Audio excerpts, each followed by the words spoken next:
The day I turned 18, I was met with a duffel bag and a cold stare from my father instead of a birthday cake.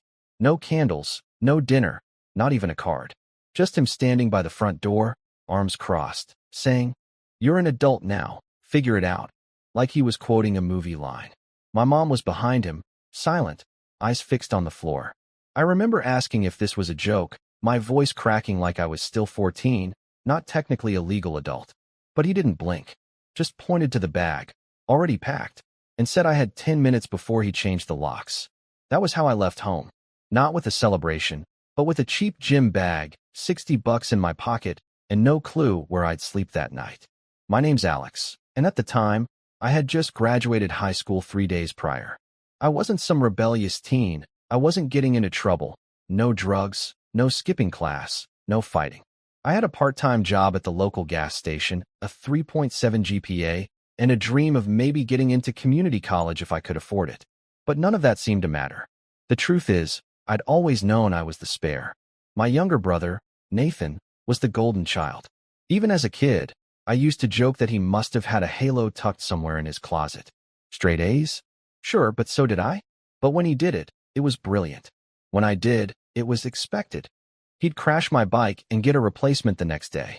I'd break a shoelace and get blamed for not taking care of my things. Nathan was 2 years younger, but they treated him like the heir to a throne I didn't know existed. He got braces and tennis lessons. I got used sneakers and silence. Every time I asked why things were so different between us, my dad would say, "Don't be dramatic, Alex. Life's not fair." And that was the end of the conversation. Always. I learned early not to push too hard. So, I kept my head down, worked my shifts, did my homework, and told myself that once I turned 18, I'd leave on my own terms. But I guess they beat me to it. The first week out of that house was brutal. I couch hopped with friends until one of their parents got uncomfortable. I slept in the break room at work one night when it was raining too hard to walk the streets. Eventually, I found a dingy room in a shared house with 3 strangers, one of whom sold weed out of the living room, another who blasted music at 3 a.m., and the third who barely spoke English but always smiled and offered me instant noodles. That man, Chun, was more family than my parents had ever been. It took me 4 years to get on my feet. I worked every job I could: cashier, delivery driver, late-night janitor at a mall where the air always smelled like expired popcorn. I studied on breaks, took online classes, and eventually earned a degree in IT. It wasn't glamorous, but it was mine.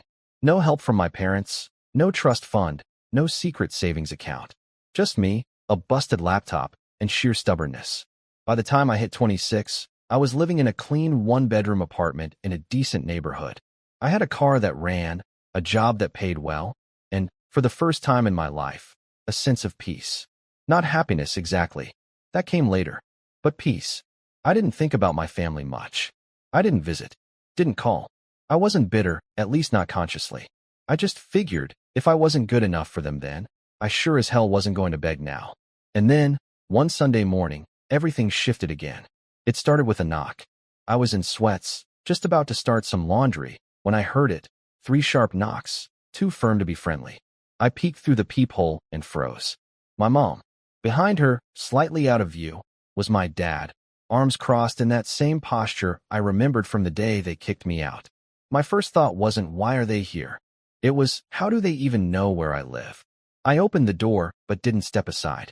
"Alex," my mom started, all breathy and wide-eyed like this was some long-lost reunion. "You look grown." "I am grown," I replied flatly. "What do you want?" My dad cut in, "No small talk. We need to talk. Can we come in?" I stared at them for a long second. I didn't say yes. I just stepped aside. They sat on my couch like it was theirs. My mom looked around like she was inspecting the place for dust. My dad remained standing, hands on his hips. The silence was thick. "We've had a rough few years," my mom finally said, clasping her hands in her lap. "And your brother? Well, he's in a bit of a bind." I felt something cold twist in my stomach. Of course, this was about Nathan. "What kind of bind?" I asked, trying to keep my voice even. "He got laid off," she said gently, like I was supposed to feel sorry. "And his fiancée left him. Took the car. He's struggling." I waited. "We thought," my dad said, "that since you're doing well now, and since you have this place, maybe it's time to come together." As a family. I raised an eyebrow. Come together how? My mom glanced at my dad before answering. We think it would make sense for Nathan to move in here. Just temporarily. Until he gets back on his feet. There was a moment of stunned silence. I almost laughed. Almost. You're joking, I said. No, my dad replied firmly. You've got space. It's the least you can do. Family comes first. Those 3 words made something snap in me. Family comes first. The same family that tossed me out like garbage. The same family that let me go hungry while they remodeled Nathan's room into a study space after I left. Let me get this straight, I said slowly, trying not to raise my voice. You threw me out on my 18th birthday with no warning, no support, and now you're asking me to house Nathan? Because family comes first? My mom looked uncomfortable. We made mistakes. Mistakes. I interrupted. That wasn't a mistake. That was a choice. Alex, my dad said, stepping forward like he was still in control of this situation. He's your brother. He needs you. You don't turn your back on family. I stood up. You did. The room went quiet again. Look, my mom tried to soften her tone. He's been through a lot. He's not like you. He doesn't handle hardship well. He's always been sensitive. And I wasn't. I said, incredulous. I just didn't have the luxury of falling apart. It was clear they weren't getting it. Or didn't want to. My dad kept pressing, tossing out reasons, guilt, comparisons. He even said something about how I'd built this life off the back of their tough love. I almost choked. That wasn't tough love. That was abandonment, plain and simple. They left that day without an answer. But I knew it wasn't over. I could feel it in my gut. They weren't going to let this go. Not with Nathan in the picture. And I had no idea just how far they were willing to go to get what they wanted. But I was no longer the scared 18-year-old they left behind. And this time, I had something to lose and something to protect. I didn't know it yet, but the storm was just beginning. They didn't call for a few days after that visit. I thought maybe, just maybe, they'd taken the hint and backed off. I even started to let it go, convincing myself that their ridiculous request was just a one-time shot at manipulation. But by the following weekend, I knew I'd underestimated them. It started with a voicemail from Nathan. I hadn't heard his voice in years, and I barely recognized it at first. He sounded tired, scratchy, and oddly rehearsed, like he was trying to sound pitiful on purpose. Hey, Alex. Mom and Dad told me they came to see you. I know it's a lot to ask, man, but I'm kinda out of options right now. I lost my job and my place, and I've been crashing at a friend's, but it's not working out.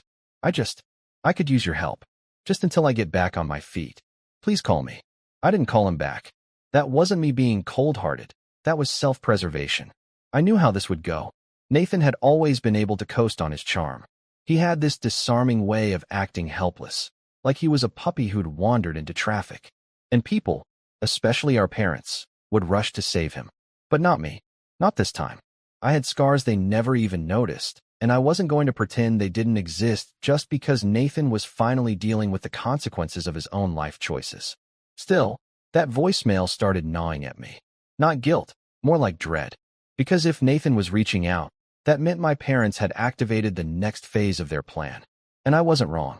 3 days later, I came home from work and found my dad's car parked outside my apartment building. My stomach sank. He was standing by the door, arms crossed. Same posture, same scowl.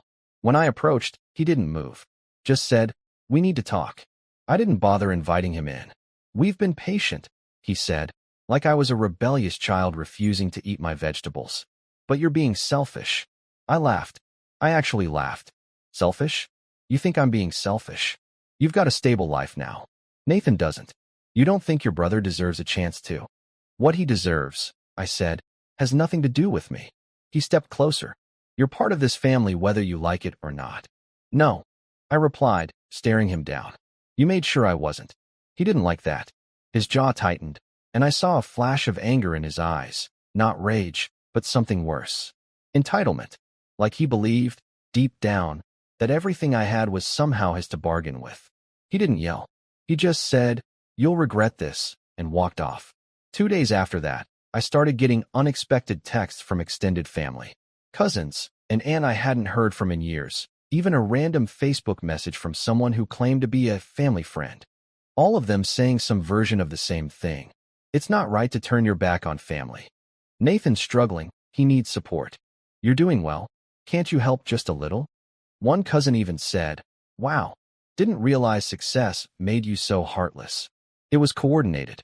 My parents had clearly spun a story, probably one where I was living like royalty in a mansion while poor Nathan was sleeping in gutters. The irony was, my apartment was modest at best. But that didn't matter. The narrative had been set, and I was now the villain. I could have fought back. I could have told everyone what really happened when I turned 18, how I was thrown out like trash. But a part of me didn't want to play their game. I'd spent too many years letting their narrative shape my life. I wasn't going to beg people to believe me. That was the beginning of the slow unraveling. Nathan started showing up in person. First, it was the parking lot. Then the lobby. Then once, he was waiting outside my door. Always with that same hangdog expression, like he was just too beaten down to even speak above a whisper. I'm not here to fight, he said one evening, hands in his pockets. I just need help. I'm not the one you should be asking, I replied, trying not to slam the door in his face. But you're the only one who can. That line stuck with me, not because it was true, but because he believed it. My parents had conditioned him to see me not as a brother, but as a safety net. And now that they'd run out of rope, they were throwing him onto me like dead weight. Then came the real breaking point. I was at work, knee-deep in a network issue, when I got a call from my landlord. Not something that ever happened. I picked up, worried something was wrong with the building. Hi, Alex, he said, sounding unusually cheerful. Just wanted to confirm you're moving out by the 1st, right? I blinked. Wait, what? Well, your brother stopped by this morning. Said you were moving out and transferring the lease to him. He had paperwork and everything. My heart dropped into my stomach. No, I said slowly. I never said that. I'm not moving out. There was a pause. Oh, he said you asked him to handle it while you were at work. I couldn't speak. My fingers were shaking. Don't worry, the landlord added quickly. Nothing's changed yet. I figured I'd call to confirm, just in case. I hung up and rushed home. Sure enough, when I got there, Nathan was waiting outside my door again. But this time, he had a backpack with him, and a smug look on his face. What the hell did you do? I snapped. He had the nerve to look confused. What do you mean? You told my landlord I'm moving out? Are you insane? He shrugged. I figured you'd come around eventually. I was just speeding things up. By lying? By forging my name. It's not forgery if we're family, he said, like that made any kind of sense. I was just trying to help. I stared at him, stunned. Help who? You. Me. Everyone. This back and forth is tearing the family apart. Once I'm settled in, we can fix all this. That was when I realized something. Nathan didn't see what he was doing as wrong. He honestly believed he was the victim, that he was entitled to my apartment, my life, my stability. And the scariest part? He didn't even see me as a person. I was just the next stepping stone. That night, I locked every window and door.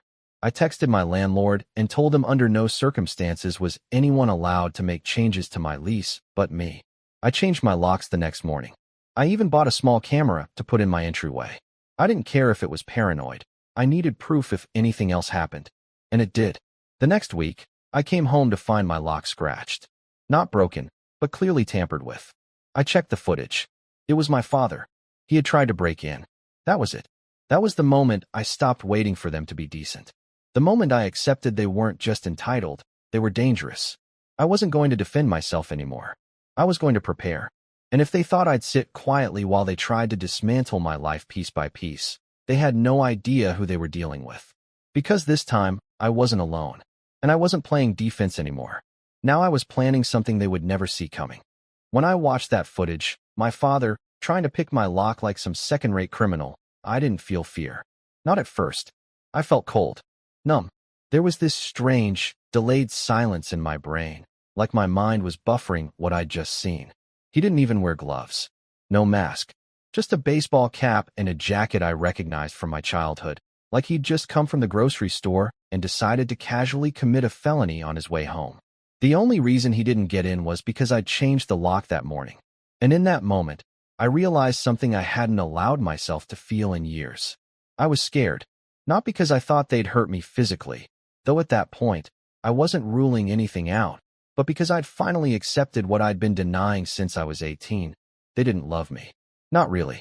Maybe they loved the idea of me. The version that quietly disappeared, didn't cause trouble, didn't get in Nathan's way. But me, The version who survived without them, who dared to say no. That person was a threat. An obstacle. And obstacles got moved. I sent the footage to my landlord immediately, told him I was considering filing a police report. He was sympathetic, a little stunned, but also nervous. Said if I felt unsafe, maybe I should think about moving. I knew he meant well, but I couldn't help feeling like I was being punished for my father's actions. Again, the next few weeks were a blur. I didn't sleep well. Every time I passed a window, I checked for shadows. I stopped wearing headphones on my way home. I even started carrying pepper spray, and I hated that. Hated what it meant. That I wasn't safe, not from strangers, but from my own family. That's what broke me. It wasn't the messages from extended relatives. It wasn't Nathan's fake lease paperwork. It wasn't even my father trying to break in. It was the realization that, if something had happened, if I hadn't changed that lock, if I had come home 10 minutes earlier, there would be no justice. No support. No one in my family would have believed me. In fact, they probably would have blamed me for overreacting. Again, that's when I hit bottom. I called in sick for the first time in years. Didn't leave the apartment for 3 straight days. Didn't answer texts. I canceled every plan, let the dishes pile up, turned off my phone at night, just so I could feel what silence felt like again. I sat on the couch, replaying that video on loop until the battery drained. My own father. Hands shaking. Eyes darting. Like a stranger. I remember crying once, just once, during that stretch. Not loud or messy. Just sitting on the bathroom floor, holding a towel, feeling every ounce of strength leak out of me like air from a popped balloon. I wasn't sobbing. I wasn't even angry. I was just tired. Tired of fighting for space that should have been mine to begin with. Tired of pretending I was fine. Tired of building and rebuilding when no one ever even saw the foundation. But somewhere in that quiet, something shifted. I don't know what exactly triggered it. Maybe it was seeing how far they were willing to go. Or maybe it was finally admitting how badly I'd been hurt. But for the first time in years, I stopped reacting. And I started planning. First, I pulled all my security footage from the last month. I archived everything. Created backups. Uploaded the files to cloud storage with passwords.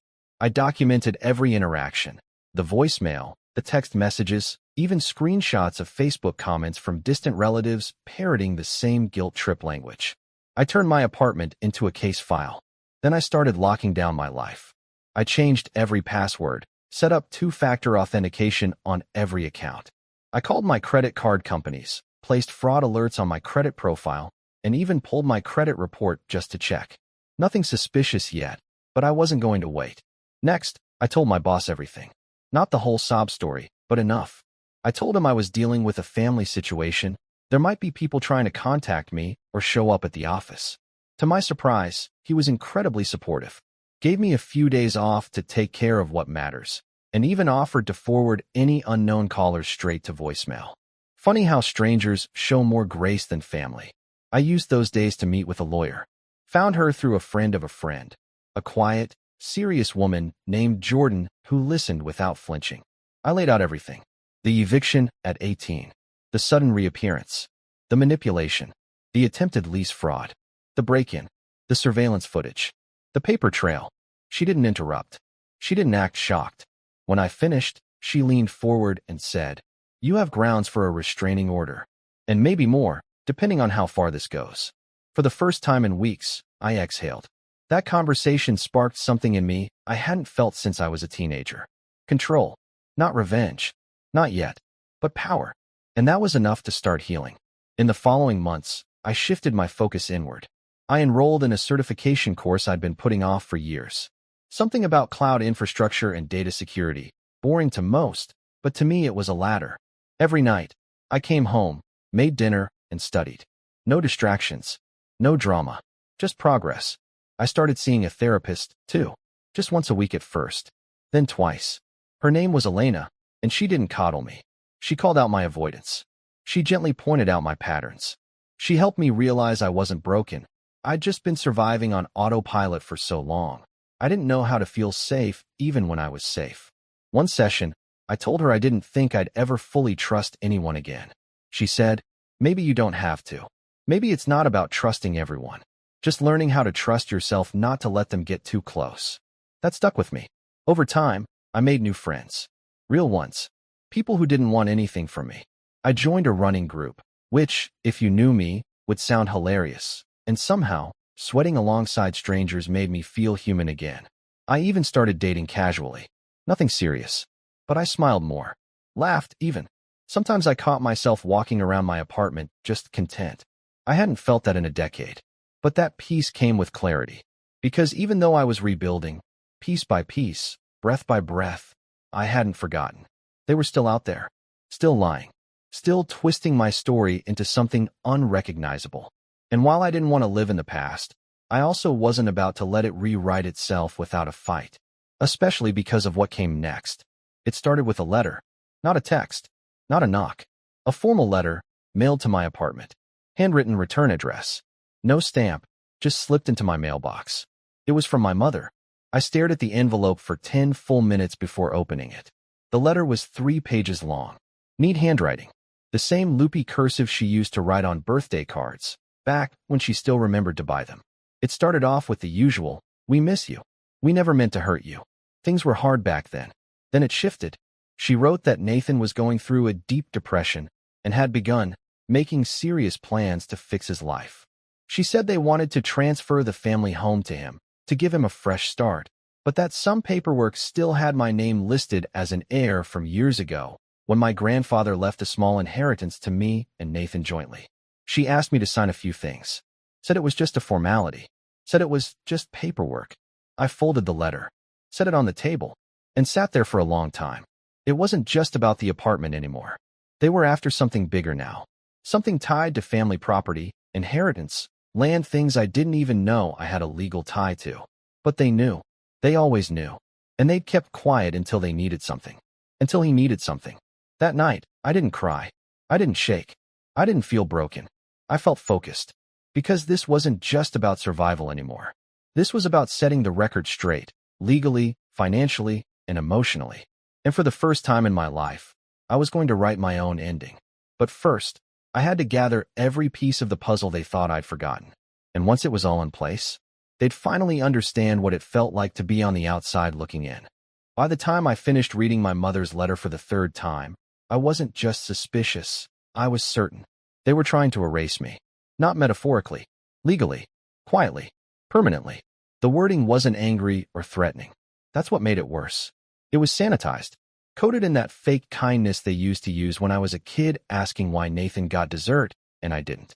It's not about fairness, sweetie. It's about what's best for everyone. Only this time, it wasn't about dessert. It was about the family home, a house I hadn't thought about in years. I don't know if you've ever had to dig through the legal graveyard of your own childhood, but it's a strange experience. I started by emailing Jordan, my lawyer, and sent her the letter. Her reply came within the hour. If they're asking you to sign anything related to your grandfather's will, don't. Not yet. Let's pull the documents first and see what they're trying to override. That was the spark. She filed a request for the original estate documentation the next morning. While we waited, I started doing what I do best, documenting. I created a digital folder titled Operation Cleanup, because humor helped keep the fury from boiling over. I went through every piece of communication, texts, voicemails, letters, and created a timeline. I also started writing a personal statement, just to keep my thoughts in order. That process, it was unexpectedly cathartic. Writing everything down, I started noticing things I'd missed in the moment, like how each reaching out moment from my family had a purpose. Not connection, not reconciliation, just extraction.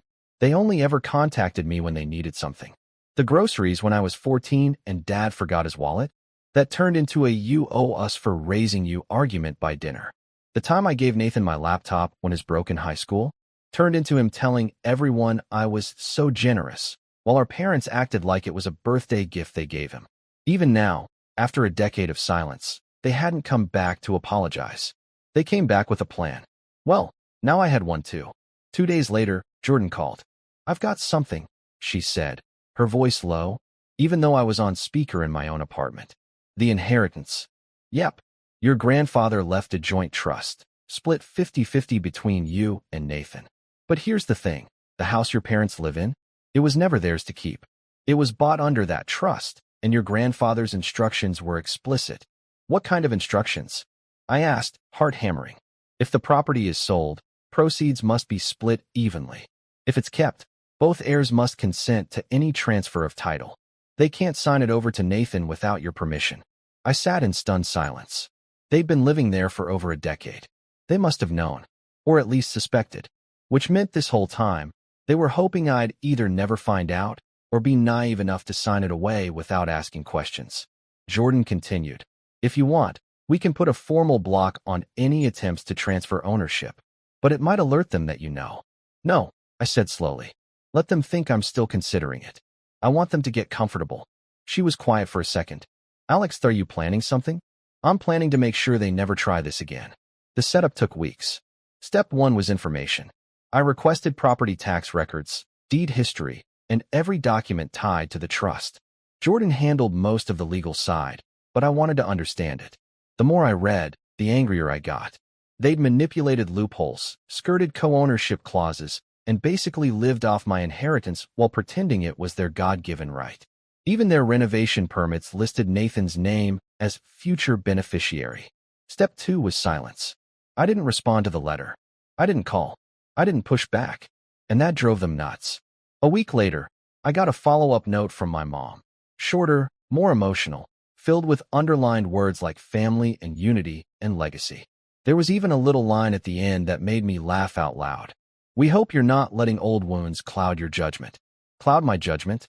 They made me homeless on my birthday. But I stayed quiet.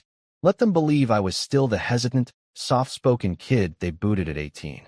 Meanwhile, step 3 was already in motion: allies. I started by calling my cousin Rachel. We weren't close growing up.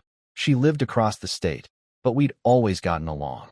She had messaged me months ago during the family guilt campaign, but she wasn't aggressive like the others. Just confused. Curious. She picked up on the second ring. "Alex. Hey, Ratch. Got a second?" That one conversation opened a floodgate. Turns out, Rachel had her own issues with my parents. And Nathan. Especially Nathan.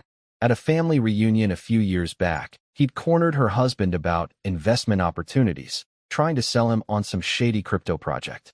She'd never trusted him since.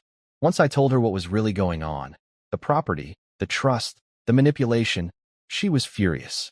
I knew something was off when Aunt Linda acted like they owned that house outright. I remember Grandpa always saying it was for the boys, not for Nathan. We talked for an hour. Before hanging up, she said, "Whatever you're planning, I'm in." After that, I reached out to 3 more cousins, 2 of whom had also been iced out of the family for minor offenses, like dating someone not respectable or moving out of state without permission. Same story, different details. Within a week, I had a mini network of black sheep, all of them willing to back me up publicly if things went sideways.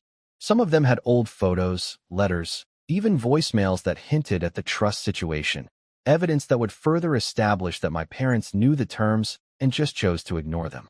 But the final setup? That came when I got a call from Nathan himself. I let it go to voicemail.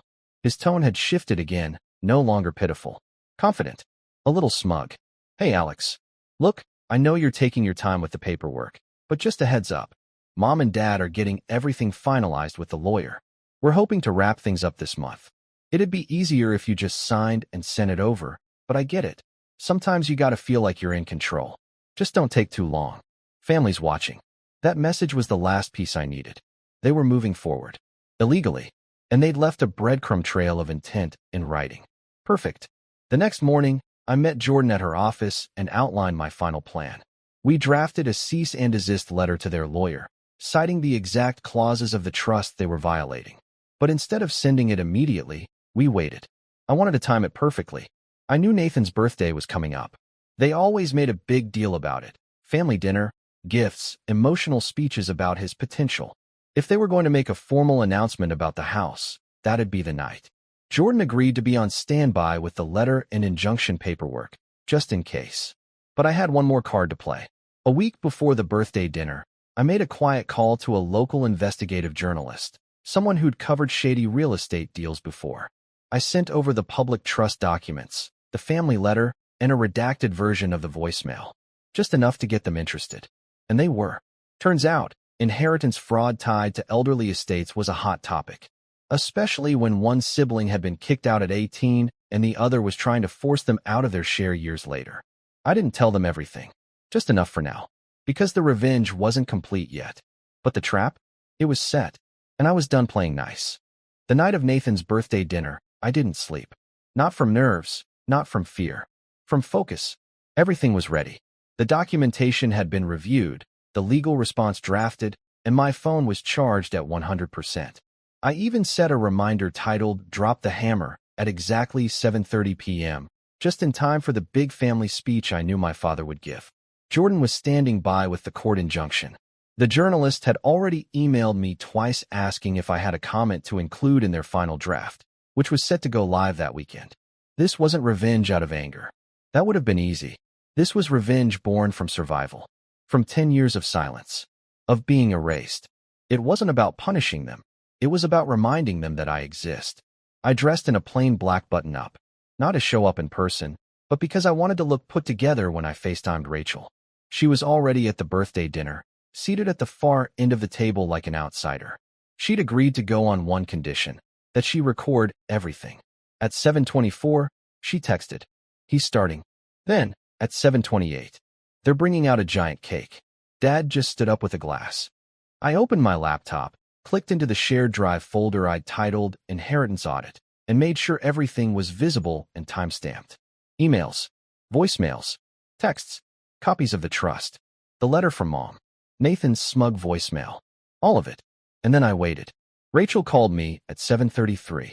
I answered immediately and saw her holding the camera low, under the table. The video was shaky, but I could see the room. A backyard lit by string lights.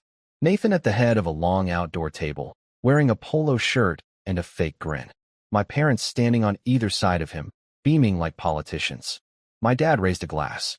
"To Nathan," he said, loud enough for the recording to catch everything. "Who's always been the rock of this family, and who's finally ready to take on the responsibility of being homeowner of the family house." There were polite claps. My mother wiped a fake tear. Rachel slowly tilted the camera up. I saw Nathan smile and lift his own glass. "I'm honored," he said. "It's been a long journey. And I just want to thank Mom and Dad for trusting me with this legacy. We've already started the paperwork, so it's official." I smiled and nodded to myself. It was time. I texted Jordan one word. "Now." Within 30 seconds, the cease and desist letter hit their lawyer's inbox with a high-importance flag. A copy also went to my parents' shared email. Another to the county recorder's office, to block any title transfers under the trust. But the final nail? That came from the journalist. I opened the article draft one last time. The headline read, "The Invisible Heir, Family Trust Dispute Reveals Ugly Battle Over Inheritance, Alleged Deception, and Legal Trickery." I clicked send on my statement. They erased me the day I turned 18. Now they'll never forget who I am. The article went live 5 minutes later. I knew they saw it within the hour, because by 8:45, my phone exploded. It started with Rachel's text. "Your mom just screamed. Your dad's on the phone yelling at someone. Nathan's face is white." Then Jordan emailed. "Just got word from the county. Title is frozen pending review. You're secure." Then silence. For 2 full days. No calls. No knocks. No guilt trip letters. Just silence. Until the fallout began. Monday morning, I got a call from Jordan. "They're pushing back," she said calmly. Nathan's lawyer responded, "But it's sloppy. They're claiming implied transfer rights, but the trust is airtight." This is exactly what we expected. What's our next step? We counter with evidence. Full documentation of your occupancy termination at 18. The inheritance clause. Their attempts to coerce and misrepresent your position. It's not just civil court territory anymore. We may be talking criminal fraud. That word, fraud, felt like justice. It wasn't just that they'd try to take the house.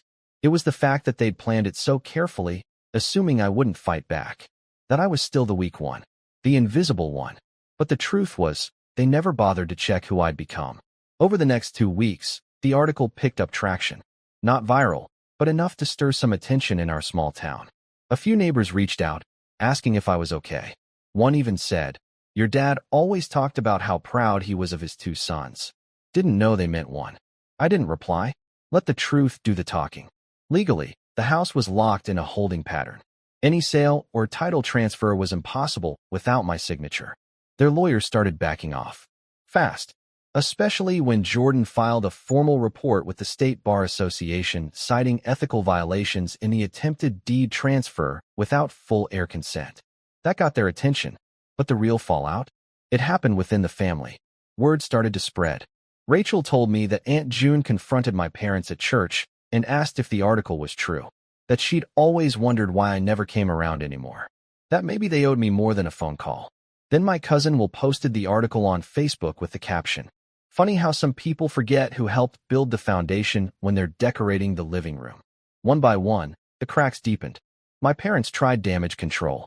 My mom sent a long email titled "Our Side of the Story," claiming I was twisting facts, that they were just trying to do right by both sons. It was filled with passive-aggressive digs and fake apologies like, "We're sorry you feel wronged," and "You've always been too sensitive." I forwarded it to Jordan. She laughed and said, "This is gold. Keep everything." Then Nathan finally called me. I stared at the screen for a while before answering. He didn't say hello. He just said, "Why are you doing this?" I leaned back in my chair. "You mean defending what's mine? You're tearing the family apart." "No," I said. "I'm just refusing to let you steal from me." "It was never about stealing. You lied to my landlord. You tried to take my lease. You forged paperwork. You went behind my back with the trust. What would you call it?" He didn't answer, so I kept going. "You let them throw me out when I was 18. You watched me disappear and never once asked if I was okay. And now, you want to pretend like this was all just a big misunderstanding." "I was a kid," he snapped. "So was I. Difference is, I didn't have parents fighting for me." There was a long pause. Then, quietly, he said, "They're going to lose the house." I didn't say anything. "Do you even care?" I thought about that.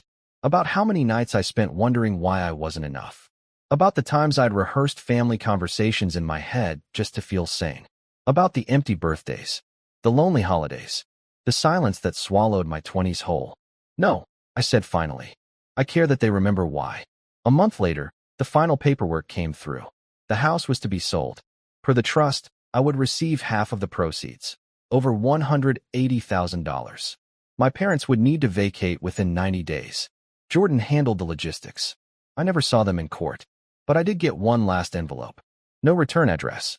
Inside was a photo of the house, the backyard, the table where Nathan had made his little speech, and scribbled in black ink across the top were the words, "Hope you're happy."